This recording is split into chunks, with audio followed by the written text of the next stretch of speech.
దేవుడు నీకు ఇచ్చిన ఆయుష్ దేవుడిచ్చాడని తెలుసా నీకు? దేవుడు నీకు ఇచ్చిన కుటుంబం దేవుడిచ్చాడని తెలుసా నీకు? ఈ రోజున నువ్వు బ్రతుకుతున్నది నీ ఉద్యోగం నీ సోర్స్ కాదు. ప్రియ దేవుని బిడ్డ, లిసన్ టు మీ. దేవుడు నీ సోర్స్ అని నువ్వు గ్రహించాలి. చాలాసార్లు దేవుడిచ్చినవి మనం అనుభవిస్తూ దేవుని కొరకు బ్రతకం, దేవుడిచ్చిన అనుభవిస్తూ దేవుని కొరకు పిల్లల్ని పెంచం, దేవుడిచ్చిన అనుభవిస్తూ దేవుని కొరకు జీవించం, దేవుడిచ్చిన అనుభవిస్తూ కనీసం టయానికి కూడా మందిరానికి రావాలని ఆలోచించాం. ఈ రోజున అనేక మంది తమ పని కొరకు బ్రతుకుతున్నారు, అనేక మంది తన వృత్తి కొరకు బ్రతుకుతున్నారు. కమాన్, వృత్తి కొరకు మీరు నియమించబడ్డారు. వృత్తి మీ కొరకు నియమించబడింది, కానీ మీరు దాని కొరకు నియమించబడలేదు. మీరు ధనము కొరకు పనిచేయటంగా ధనము మీ కొరకు పనిచేయటానికి దేవుడు నిర్ణయించాడు మిమ్మలను. హబక్కూకు గ్రంథము 3వ అధ్యాయము 2వ వచనము. యెహోవా నిన్ను గూర్చిన వార్తని విని నేను భయపడుచున్నాను. యెహోవా సంవత్సరములు జరుగుచుండగా నీ కార్యము నూతనపరచుము, సంవత్సరములు జరుగుచుండగా దానిని తెలియజేయము. కోపించుచూనే వాత్సల్యమును జ్ఞాపకమునకు తెచ్చుకొనుము. దేవుడు తెమానులో నుండి బయలుదేరుచున్నాడు, పరిశుద్ధ దేవుడు పారానులో నుండి వేంచేయుచున్నాడు. ఆయన మహిమ ఆకాశ మండలం అంతటా కనబడుచున్నది. భూమి ఆయన ప్రభావముతో నిండి ఉన్నది. సూర్యకాంతితో సమానమైన ప్రకాశము కనబడుచున్నది. ఆయన హస్తముల నుండి కిరణములు బయలు వెలుచున్నవి. అచ్చట ఆయన బలము దాగి ఉన్నది. And turn your Bibles to Acts chapter 3. అపోస్తల కార్యములు 3వ అధ్యాయము. అపోస్తల కార్యములు 3వ అధ్యాయం. These are the 2 key texts that God has placed in my heart for today. అపోస్తల కార్యములు 3వ అధ్యాయము 19వ వచనం చదువుతున్నాను. 3వ అధ్యాయము నేనే చదువుతాను. 3వ అధ్యాయం 19వ వచనము. ప్రభు సముఖము నుండి విశ్రాంతి కాలములు వచ్చునట్లు మీ కొరకు నియమించిన క్రీస్తును ఆయన పంపునట్లును మీ పాపములు తుడిచివేయబడు నిమిత్తము మారు మనసు నొంది తిరుగుడి. మీరు అక్కడ గమనించాల్సిన మాట 19వ వచనములో విశ్రాంతి కాలములు అన్నమాట బహువచనం, ప్లూరల్.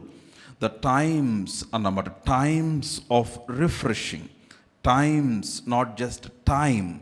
విశ్రాంతి కాలము కాదు, విశ్రాంతి కాలములు, the times of refreshing. So ఈ 2 మాటలు మీరు దేవులో పెట్టుకోండి. Father, we thank you for your presence. Spirit of God, we thank you for your presence in this place. Lord, have mercy on us. Open our eyes. మీ మునుపెన్నడూ చూడని సంగతులు మీ వాక్యములు ఈరోజు చూడగలిగినట్లు మా మనోనేత్రములు వెలిగించండి. Speak to our heart. Saturate this place with your power, your presence and your anointing. నీ శక్తి చేత మమ్మలను మరొకసారి మా హృదయాలను సంధించి మీ నామాన్ని మహింపరచుకొనమని యేసు నామమున మాత్రమే ప్రార్థించి అడిగి పొంది ఉన్నాము తండ్రి, ఆమేన్. సో ఈ 2 వాక్య భాగాలలో నా హృదయాన్ని పట్టుకున్న మాట ఏంటంటే, హబక్కూకు గ్రంథం 3వ అధ్యాయంలో నూతన పరచుము అన్నమాట, రీన్యూ అన్నమాట. సంవత్సరములు జరుగుచుండగా ప్రభువా నీ కార్యమును నూతన పరచుము. అక్కడ రెన్యూ అన్న మాటకి రివైవ్ అన్న మాట కూడా వాడబడింది, ఉజ్జీవింప చేయము. యాక్చువల్గా రివైవ్ అంటే తిరిగి బ్రతికించుము అని అర్థం. దేవుని ప్రజలు అప్పటికి చాలా భయంకరమైన ప్రతికూల పరిస్థితుల్లో నుండి వచ్చారు. దేవుని ప్రజల మీదకి విపరీతమైన శత్రువులు దాడి చేశారు. వారు చాలా చాలా చాలా అవమానములు అనుభవిస్తూ వచ్చారు.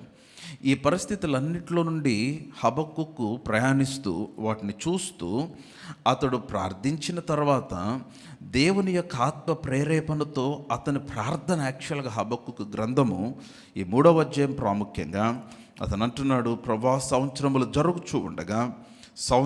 జరుగుతూ ఉండగా revive your work among us.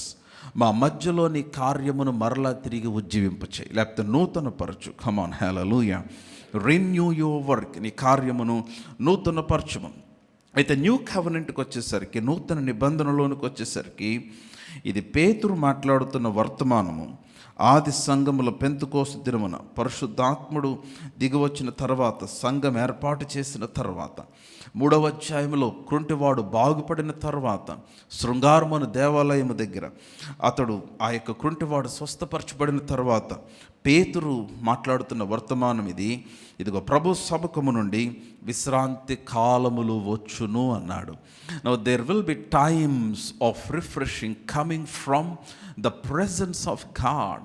ఇది చాలా చాలా ప్రాముఖ్యం. ఎందుకని ఈ మాటలు చెప్తున్నానంటే, చాలామంది వారి జీవితాల్లో చాలా ప్రతికూల పరిస్థితులలో ఏదో ఒక సమయంలో ఒక తెలియని ఒక ఫ్రస్ట్రేషన్, ఒక తెలియని జవాబు రానప్పుడు వచ్చే ఫ్రస్ట్రేషన్, జవాబులు ఆలస్యమైనప్పుడు వచ్చే ఫ్రస్ట్రేషన్, కార్యములు జరగనప్పుడు వచ్చే ఫ్రస్ట్రేషన్, వాగ్దానములు నెరవేరనప్పుడు వచ్చే ఫ్రస్ట్రేషన్, కొన్నిసార్లు దేవుడు దూరంగా ఉన్నాడా అని అనిపించే ఫ్రస్ట్రేషన్. కానీ లిసన్ టు మీ, మీకు జరిగే సంఘటనలు ఏవి కూడా, మీరు వెళ్తున్న పరిస్థితులు ఏవి కూడా మీ దేవునిని నిర్వచించలేదు. You cannot define God from the things that were happening to you. నేను చెప్తున్నాను, ప్రతికూల పరిస్థితులు రావనేది నా ఉద్దేశం కాదు, కానీ ప్రతికూల పరిస్థితులు వచ్చినప్పటికీ వాటన్నిటిలో విజయముతో ముందుకు వెళ్ళటానికి దేవుడు మనల్ని నిర్ణయించి ఉన్నాడు. నేను మరలా చెప్తున్న, ఓటమి మన భాగము కాదు. Failure is not our portion. మన భాగం ఏంటంటే విజయము మాత్రమే మన భాగము. నమ్మిన వారు ఆమేన్ చెప్పండి. సో కనుక నేనేమి చెప్పడానికి ప్రయత్నిస్తున్నానంటే, మీలో ప్రతి ఒక్కరు కూడా దేవుని కొరకు సృష్టించబడ్డారు. మీరు ఎందుకు పుట్టారు, మీరు ఎందుకు జన్మించారు ఈ భూమి మీద, మీరు ఎందుకు బ్రతుకుతున్నారు, మీరు ఎందుకు మరణించలా, ఎందుకు ఇంకా మీ ఆయుష్ ఈ రోజుకి పొడిగించబడింది. కొంతమంది నిద్రపోయి పొద్దున్న లేవలేకపోయారు, కానీ మీరు ఎందుకు లేచారు? ఎందుకంటే మీరు దేవుని కొరకు సృష్టించబడిన వారు. ఈ మాట మర్చిపోవద్దు. I am created for God. నేను దేవుని కొరకు సృష్టించబడ్డాను. బిలీవర్, మీలో ప్రతి ఒక్కరు irrespective of what you have and what you don't have, మీ స్థాయికి, స్తోమతకి, మీ బ్యాక్గ్రౌండ్కి సంబంధం లేకుండా, వాటన్నిటికి అతీతముగా మీలో ప్రతి ఒక్కరు దేవుని కొరకు మాత్రమే సృష్టించబడిన వారు. Amen. There is a new work waiting to be done through you. నీ ద్వారా ఒక నూతన కార్యము జరగటానికి వెయిట్ చేస్తూ ఉంది. నీ కొరకు ఒక కార్యము వెయిట్ చేస్తూ ఉంది. అదే హబక్కూకు ప్రార్థిస్తున్నాడు. అయా, సంవత్సరములు జరుగుచూ ఉండగా, సంవత్సరం అయిపోతా ఉంది, సంవత్సరములు జరుగుచూ ఉండగా నీ కార్యమును నూతన పరచుము. హల్లెలూయా. Come on, loud hallelujah. Renew your work with the passing years. సంవత్సరంలో జరుగుతూ ఉండగా నేను చెప్తున్నాను, I have a vision for the city. నేను ఊరికే రాలేదు ఇక్కడికి. నేను ఒక దర్శనంతో దేవుడు నన్ను ఇక్కడికి తీసుకొని వచ్చాడు. Come on. ఈ పట్టణం కొరకు దేవుడు నాకు ఒక దర్శనం. I want to see a great revival in the city. యేసు ప్రభు రాకముందు, ఆయన రాకడ ఆలస్యమైతే, ఆయన రాకముందు, ఆయన ఈ భూమి మీదకి రాకముందే ఈ పట్టణంలో ఒక గొప్ప ఉద్యమను చూడాలని నేను నమ్ముతూ ఉన్నాను. And I'm praying for it. Come on, hallelujah, hallelujah, come on, hallelujah. నేను దాని కొరకు నమ్ముచును. యవ్వనులు దేవుని సన్నిధికి పరిగెత్తుకొని రావాలి. కమాన్. పట్టణంలో ఉన్న గొప్పవారేంటి, ఎవరైనా కానీ దేవుని శక్తి చేత తాకబడాలి.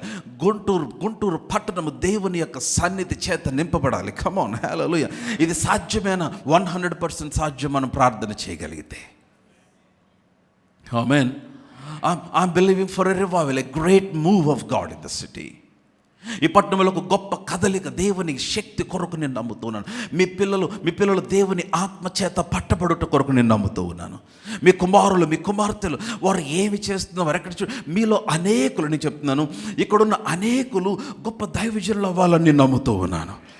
గొప్ప స్వార్థికులు అవ్వాలని నమ్ముతూ ఉన్నాను. మీ ద్వారా అనేకులు ఇంపాక్ట్ చేయబడాలని నమ్ముతూ ఉన్నాను. కమాన్, హల్లెలూయా. గుంటూరు యొక్క జనాభా 10 లక్షలు దాటిపోయింది. కమాన్. అన్ని సంఘములు కలిపితే కనీసం 2-3 లక్షలు లేరు. ఇంకా అనేక మంది సువార్త అందని వారు మన పట్టణంలో ఉన్నారు. I'm praying for a great move of God in the city. దాని కొరకే దేవుడు నిన్ను ఉంచి ఉన్నాడు ఈ రోజున. దాని కొరకే దేవుడు నేను ఇంకా సిద్ధపరిచి ఉంచాడు. అమ్మ, మీరు అనుకోవచ్చు, నేనేం చేయగలను పాస్టర్ గారు, నేను మీకులాగా వాక్యం చెప్పట్లే కదా, మీకులాగా స్టేజ్ మీద నిలబట్టలే కదా, మీకులాగా నేనేమి చేయట్లేదు. Hello, listen to me. ఫిలిప్పీన్స్లో ఐస్ క్రీమ్ అమ్ముకునే ఒక ఆవిడ, ఒక ముసలావిడ, ఐస్ క్రీమ్ బండి నెట్టుకుంటూ ఐస్ క్రీమ్ అనుకునే ఒక ఆవిడ ద్వారా 500 ఉన్న సంఘం 15,000కు చేరింది. ఆమె ద్వారా దాదాపు 14,500 మంది ప్రభువుని అంగీకరించారు. ఐస్ క్రీమ్ అమ్ముకునే ఆమె ద్వారా. ఒక ఏరియాలో పెట్టేది కాదు బండి, వారం మార్చేది. అట్లాగా ఒక రోజున గవర్నర్ ఆఫీస్ ముందు బండి పెట్టింది. ఎందుకు? She began to pray for the governor of the country. Seriously ప్రార్థన చేస్తుంది. రోజు కాన్వాయ్ అటు నుంచి వెళ్తుంటే ప్రార్థన చేసేది, ప్రభా, let this governor eat my eyes cream.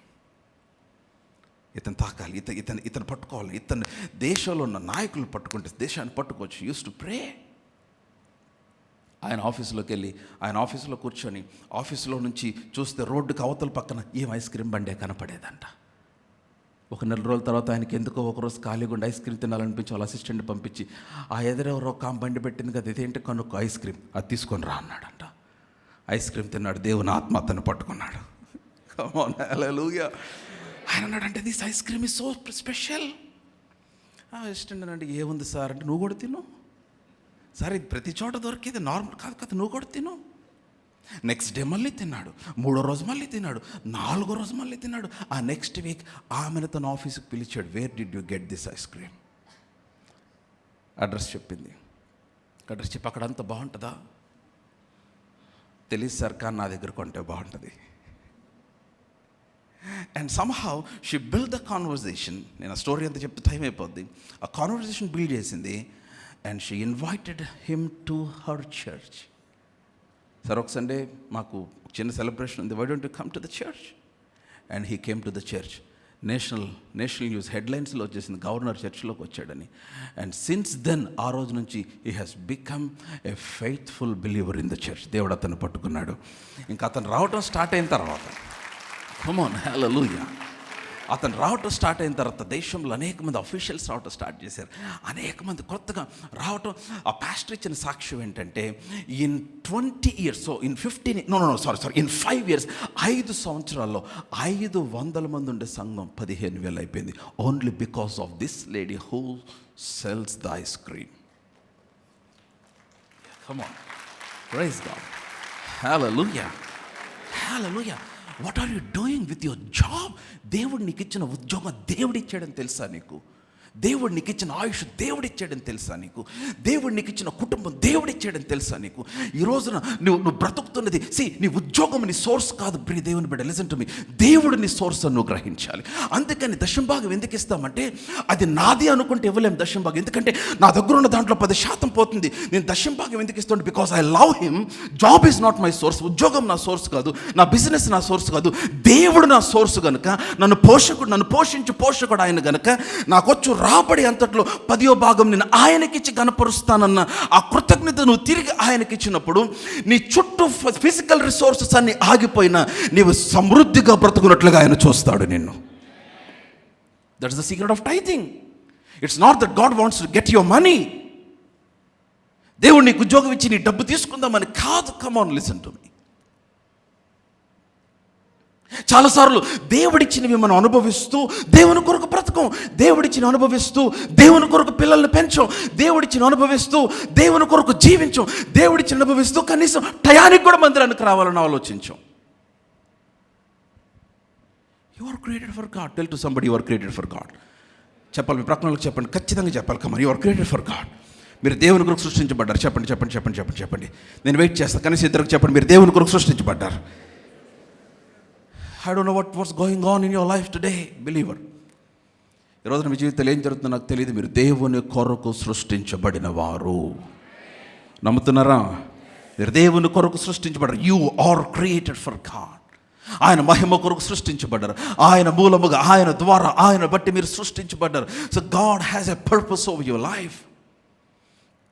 ఏంటి ఆయన ఉద్దేశం అంటే, నీవు ఆయన కొరకు ప్రకాశించాలి. నీవు ఆయన రాజ్య వ్యాప్తి కొరకు ఈ భూమి మీద నువ్వు పని చేయాలి. కమ్ ఆన్, హల్లెలూయా. నువ్వు చనిపోయే సమయానికి నువ్వు చనిపోయే సమయానికో, నువ్వు బ్రతుకుండగాను, చనిపోయిన తర్వాత కాదు, నువ్వు బ్రతుకుండగా కనీసం ఒక 100 మంది వచ్చి సాక్ష్యం చెప్పాలి, ఇతని వల్ల నేను ప్రభు దగ్గరికి వచ్చానని, ఇతని వల్ల నేను రక్షించబడ్డాను, ఇతని వల్ల మందిరానికి వచ్చానని చెప్పి, ఇతని వల్ల నేను దేవుని యొద్దకు వచ్చానని. కమ్ ఆన్, అదే పరలోకంలో నీ ఆస్తి అవుతుంది. నీ బ్యాంక్ బ్యాలెన్స్ రాదు పరలోకానికి మనతో పాటు, మన ఆస్తులు రావు మనతో పాటు పరలోకానికి, మన కారులు రావు మనతో పాటు పరలోకం, మన బంగళాలు రావు పరలోకానికి మనతో.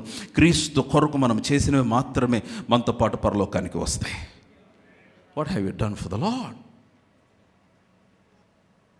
చూడండి, ఇప్పుడు అపోస్తల కార్యములు 3వ అధ్యాయము 19వ వచనం చూద్దాం. అపోస్తల కార్యములు యాక్ట్స్ చాప్టర్ 3 verse 19 చదవమ్మా. ప్రభు సముఖము నుండి విశ్రాంతి కాలములు వచ్చును. And from the presence of God. ఒకవేళ ఈ రోజున నీ పరిస్థితి, నీవు నూతన పరచబడని పరిస్థితిలో ఉన్నావేమో. ఒకవేళ నీ విశ్వాసము సన్నగిలిపోయిన పరిస్థితిలో ఉన్నావు. చాలామంది రక్షించబడిన స్టార్టింగ్లో ఉన్నంత ఉత్తేజము, అంత ఆసక్తి ఉండదు. చాలామందిలో దేవుని కొరకైన అగ్ని, దేవుని కొరకైన ఆకలి చచ్చిపోయి ఉంటుంది. విశ్వాసంగా బ్రతుకుతాం కానీ దేవుని కొరకు జీవించాలని ఆశ లేదు పాస్టర్ గారు. నాలో దేవుడితో మాట్లాడుతున్నాడు. ప్రతి చిన్న బలహీనతకు పడిపోతున్నాను పాస్టర్ గారు. దేవుడితో మాట్లాడుతున్నాడు. దేవుని కొరకు ఏదో చేయాలన్న ఆశ, మందిరం కొరకైన ఆశ, ప్రార్థన కొరకైన ఆశ, వాక్యము కొరకైన ఆశ నాలో తగ్గిపోయింది. అందుకనే యూ నీడ్ రివైవల్. నీకు ఒక ఉద్యమం, నువ్వు తిరిగి బ్రతకాలి ఈ రోజున దేవుని సన్నిధిలో. కమ్ ఆన్, హల్లెలూయా. మొదట నీకుండిన ప్రేమనకు నువ్వు తిరిగి రావాలి ఈ రోజున. There should stir up a hunger for the presence of God. దేవుని సన్నిధి కొరకు, దేవుని కొరకు ఒక బలమైన ఆకలి నీలో రేపబడాలి. Come on, hallelujah. I'm telling you pastor గారు, చాలాసార్లు కొంతమంది భక్తి జీవితం ఫ్రస్ట్రేషన్గా ఉంటుంది. కొంతమంది యొక్క విశ్వాస జీవితం చాలా ఫ్రస్ట్రేటింగ్గా ఉంటుంది. చాలా చికాకులో ఉంటారు. ప్రార్థన చేసుకోవాలనిపించి వాళ్ళకి తెలుసు దే ఆర్ గోయింగ్ బ్యాక్. వారికి తెలుసు దేవునికి దూరంగా ఉన్నారని. వారికి తెలుసు దేవునితో వారికి వారి హృదయం సరిగ్గా లేదని వారికి తెలుసు. సో ఈ ఫ్రస్ట్రేషన్లో దేవుడు అంటున్నాడు, God wants to refresh you today. God wants to revive you. దేవుడు నిన్ను ఉజ్జీవింపచేసి నీకు విశ్రాంతి కాలం ఇది ఎక్కడి నుంచి వస్తుందంటే ఆయన సముఖములో నుంచి, from the presence of God. ఎట్లాగొస్తుంది చదవమ్మ. వర్స్ 19 3వ అధ్యాయం అపోస్తలుల కార్యములు 3వ అధ్యాయం 19వ వచనం. ప్రభు సముఖము వచ్చినట్లును మీ కొరకు నియమించిన క్రీస్తు యేసును ఆయన పంపునట్లును మీ పాపములు తుడిచివేయబడిన నిమిత్తమును మారు మనస్సు నొంది తిరుగుడి. Come on, hallelujah. Aloud hallelujah. English బైబిల్లో రిపెంట్ అన్నమాట. రిపెంట్, మారు మనస్సు. రిపెంట్ అంటే అర్థము, మారు మనస్సు అంటే అర్థం ఏంటంటే టు చేంజ్ యువర్ మైండ్. నీ మనస్సు మార్చుకోవటం concerning certain things in life. నా how can I be revived? Revival ఎట్లా వస్తుంది? నేను ఎలా ఉజ్జీవింపబడతాను? నేను ఎలా రిఫ్రెష్ అవుతాను? ఎలాగ దేవుని యొక్క ఎన్కౌంటర్ నేను పొందుకుంటాను? ఎలాగ మరలా ఆ స్టార్టింగ్ ఫైర్ నాలో మరలా ఎట్లా స్పార్క్ అవుతుంది? మరలా ఆ స్టార్టింగ్ ఉద్యమం, ఆ ఫస్ట్ లవ్కి నేను ఎట్లా తిరిగి వస్తాను? స్టార్టింగ్లో దేవుని సన్నిధి అంటే పిచ్చి ఉండేది, దేవుడు అంటే పిచ్చి ఉండేది, ప్రార్థన అంటే పిచ్చి ఉండేది, ఆరాధన అంటే పిచ్చి ఉండేది. దేవుని సన్నిధి అంటే నా హృదయంలో నుంచి కన్నీరు వచ్చేది. నేను దేవుని సన్నిధిలో గంటల తరబడి నేను గడిపేవాడిని. ఈ రోజున అటువంటి స్థితి లేదు పాస్టర్ గారు. నాలో బలహీనత వచ్చేసింది, నాలో సోమర్థన వచ్చేసింది, నాలో ఆసక్తి తగ్గిపోయింది. దేవునికి దూరం అయ్యానని తెలిసి దూరం అవుతూనే ఉన్నాను. నేను సరి చేసుకోవాల్సిన చాలా ఉన్నాయి. ఎలాగా? How can I change now? Listen to me, repent. నువ్వు పశ్చాత్తాపడాలి, నువ్వు మారు మనసు పొందాలి. నువ్వు మారు మనసు పొందితే యెహోవా సముఖము నుంచి విశ్రాంతి కాలములు నీ యొద్దకు వస్తాయి. Come on, hallelujah. మారు మనసు అంటే ఏంటి? What is mean by repentance? Listen to me, it's not just being sorry. అయ్యో తప్పైపోయింది క్షమించని చెప్పడం కాదు. రిపెంటెన్స్ అంటే while you are going this direction you need to turn around. నువ్వు వెళ్తున్న మార్గంలో నుంచి 180 డిగ్రీలు వెనక్కి తిరిగి మరొక మార్గమునకు నీ యొక్క ప్రయాణమును ఆరంభించాలి. హల్లెలూయా. కొన్ని ఫ్రెండ్షిప్స్లో రిపెంట్ అవ్వాలి నీవు దేవుని బిడ్డలారా. నువ్వు విడిచిపెట్టాల్సినవి కొన్ని ఉన్నాయి. You need to repent. ఈరోజు అడగాలి, ఐ రిపెంట్ అంటే ఐ చేంజ్ మై మైండ్. అది ఇక్కడ ఆరంభమవుతుంది. రిపెంటెన్స్ మనసులో ఆరంభమవుతుంది, హృదయంలో కార్యసాధకం అవుతుంది. కొన్ని అసోసియేషన్, కొన్ని రిలేషన్షిప్స్, కొన్ని సంబంధాలు ఐ రిపెంట్ అంటే lord I leave them today. ఈరోజు నేను వదిలిపెట్టేస్తున్నా. నువ్వు దేవుని సన్నిధికి వచ్చి నువ్వు రిపెంట్ అవుతున్నావు అంటే అర్థం ఏంటి? Lord I don't want to do that anymore. ఇంక నేను చేయను నాయన. I'm gonna leave this relationship. ఈ సహవాసం నాకు, I know this is not right. ఇది నీకు ఇష్టం లేదని నాకు తెలుసు. But I don't want, but I'm so much into weakness. నేను ఎంత బలహీనతలో అంటే I could not I mean really overcome. నేను దాన్ని జయించలేకపోతున్నాను. దేవుడు అంటున్నాడు, repent, I'm gonna refresh you. Repent, I'm gonna revive you. Repent, I'm gonna renew the work of the lord. నువ్వు పశ్చాత్తపడు, మారు మనసు పొందు, నూతన పరుస్తాను, ఉజ్జీవింప చేస్తాను, విశ్రాంతి కాలములు ఇస్తాను నీకు.